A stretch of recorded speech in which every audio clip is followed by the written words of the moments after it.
It's something that nobody really wants to deal with. But how do you deal with betrayal from your husband?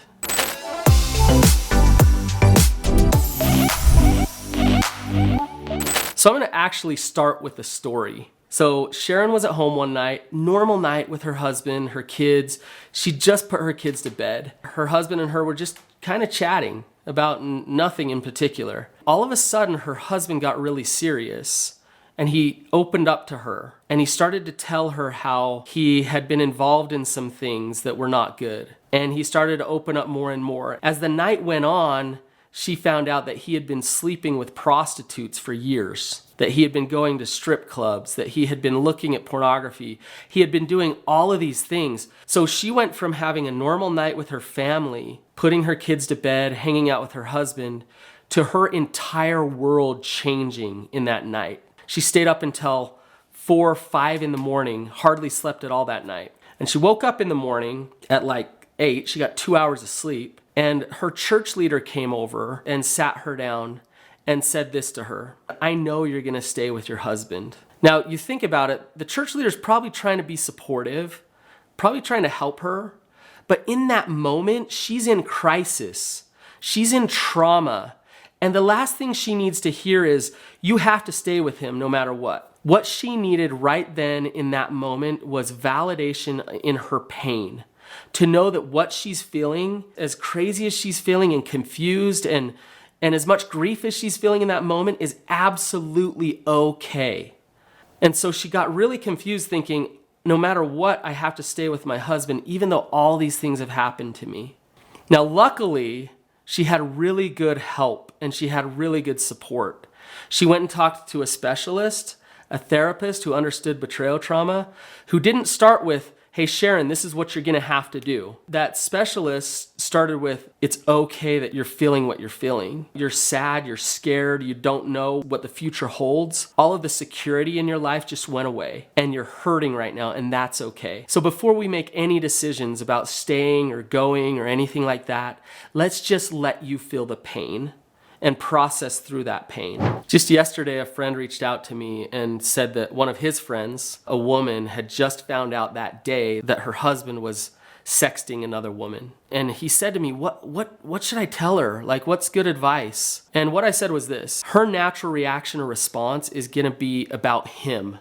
It's gonna be, why is he doing this? How is he gonna stop? What is he doing? I wanna know every detail. And what I would encourage her to do is to actually ask herself things about her. What does she need? What truths are in her relationship that have been broken because of what he's done? How can she show up honest about what actually will work for her moving forward and what won't? What does she need to feel safe again? What does she need to feel trust in that relationship again? So a natural reaction is to focus on him if your husband has betrayed you. But what I'd encourage you to do is focus on you. I am not blaming you for him betraying you. I'm not saying that in any way. But what I am saying is you have the power within you to move forward and work through this. It almost feels counterintuitive to focus on you in that moment because he's the one who's done this. But when you focus on you, you can show up in strength and you can show up in peace saying, this is what I need and this is how it needs to go for me to heal. You might need more space from him. You might need to do your own self-care. You might need to reach out to your sister or your mom and say, this is what's happening. But for you to get really clear with yourself about what it's going to take to process through the things that have happened. Think about why you got into a relationship. Most of us get into relationships because we feel understood. We feel safe. It feels good. When betrayal happens, it flips that on its head. The relationship becomes not something that helps you feel safe and good. The relationship becomes something that is painful and creates a feeling of unsafety and fear. So betrayal trauma and feeling betrayed makes it so that all of a sudden this place, this relationship that felt so good, now is the very source of your pain. So I'm going to give you some pointers that are going to help you to work through that betrayal so that you don't stay stuck in that place, focusing on him and feeling unsafe. These are some things you can do to focus on building safety for you regardless of your husband. One of the first things you can do is to actually create some healthy boundaries. I always get a ton of questions about healthy boundaries and what that actually means. So if you have questions, leave them in the comments below. The next thing you can do is stop before you react too much to the betrayal and get help from a professional who specializes in betrayal trauma, who understands betrayal very, very well. You can go to the wrong therapist, and the wrong therapist can actually do damage. Seek out somebody who has dealt with it, somebody who has a track record of helping people through betrayal. Another thing to consider is oftentimes when you're focused on him, he'll say things to you like, don't tell anybody. This is my problem. So you don't have a right to tell anybody about this. That is not true. When you've been betrayed, this is now your problem too. It's not that you want to go out and throw him under a bus and get back at him for all the pain that you're feeling. But it's important that you have permission to seek support and to process through what you're feeling with people that love you. You can talk to him and say, I'm gonna talk to my sister. I'm going to talk to my best friend. I'm going to let them know what's going on in my life because I can't be isolated in this pain. I need to work through this, and I need to work through it with my support system. As uncomfortable as this might be for you, I am going to tell some people, and I'm going to gather a support system that's going to help me through this. Okay, this one's a tricky one, but it's not helpful for you to dig for unneeded details, although it's totally normal to want to. You've been betrayed, you want to know what your partner has done, every little thing. But there's some details that will actually just cause you harm in the future. It's not helpful for you to know exactly the restaurant they went to or the hotel that they stayed at. Because what you're doing is you're setting yourself up for future triggers. Every time you walk past that restaurant or drive past that restaurant, you're going to feel triggered. The things you need to know is whether or not you're in harm's way. So are you safe or are you not safe? Knowing the little minuscule details don't have anything to do with that. But it is important that you do know enough details about what happens so you know whether you're safe. You want to know whether you're at risk for STDs. You want to know whether you're at risk of getting cheated on again.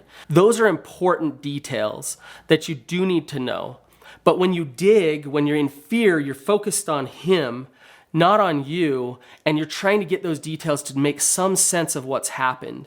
And you're actually setting yourself up for more triggers in the future. The next one is a lot easier for me to say than to actually do. The truth is most people don't do this, but you can start to do it right now. So what that is to just pause before you react. When you hear about betrayal, you want to know everything. You want to fix it right now. You want to deal with it right now. You want to like stay up all night and hear every story of everything that's ever happened and get them into therapy right now.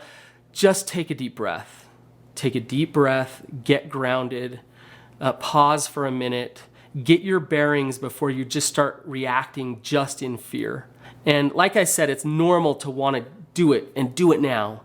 But just slow down a little bit and get the help that you need. When I say to slow down, I say that because I've been doing this for a long time. I've been treating betrayal trauma, and I understand the process of healing from betrayal. So it's easy for me to say to slow down and to start in on that process. But I want you to understand that healing is a process. It's not something that happens overnight. It's not a checklist of things that you go through and all of a sudden everything gets better. But healing is absolutely possible if you've been betrayed by your husband. And I want to walk you through what that process looks like really quickly. So the first thing that you need is safety. You need to just realize that you're safe. So if you need to separate from your spouse to feel safe, that's okay. If you need to set up certain boundaries and limits about certain things in your relationship, that's okay as well. What you need is safety first and foremost. The next part of the process is hope. So it's just actually gaining an understanding that you can overcome this.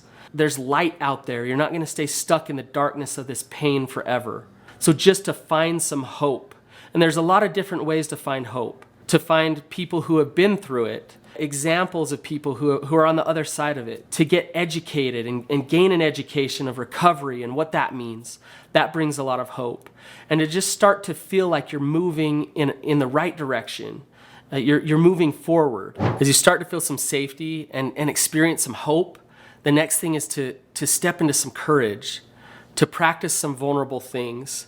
And although he's the one that's done these things, you have an opportunity to grow and to change and to heal as well because of these things that have been done to you. If you've been in a car accident and you have to go to a physical therapist, it's not fun to go do those exercises, and it's painful. And it takes courage to show up and do them anyways. And so that's the next step, is to actually experience some of that uncomfortableness that's going to help you actually heal. So once you've started practicing courage and you're doing hard things, what that does is it pushes you into a state of acceptance. You're pushing through, and now you're coming out on the other end. Although the things that have happened to you, being betrayed by your husband is never fun, you start to look back on it and you start to realize there's a purpose to this. God has some plan here. I've grown in some way. Although I never planned on those things happening in my life, they did happen. And I can see how I've grown from that experience. It's easy for me to talk about this right now, and some of you might be cringing as I say this if you're in a lot of pain.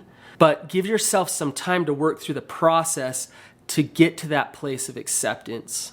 As you get to that place of acceptance, then comes the peace. And you start to feel peace again. You're not stuck in that fear and that pain anymore. You start to let it rest, that pain. And you feel peace about the things that you've been through. And that's the process of healing. So safety, hope, courage, acceptance, then peace. Be patient with yourself in the process. Take one step at a time. Wherever you're at in that process, that's okay. That's where you need to be. Start to work forward in creating those things so that you can get beyond that betrayal. To start this process, safety is the first step. What you need to feel safe is healthy boundaries and to know that you can actually have those boundaries. So check out my video, What Does It Mean to Set Boundaries in a Relationship? And that will get you started on having healthy boundaries.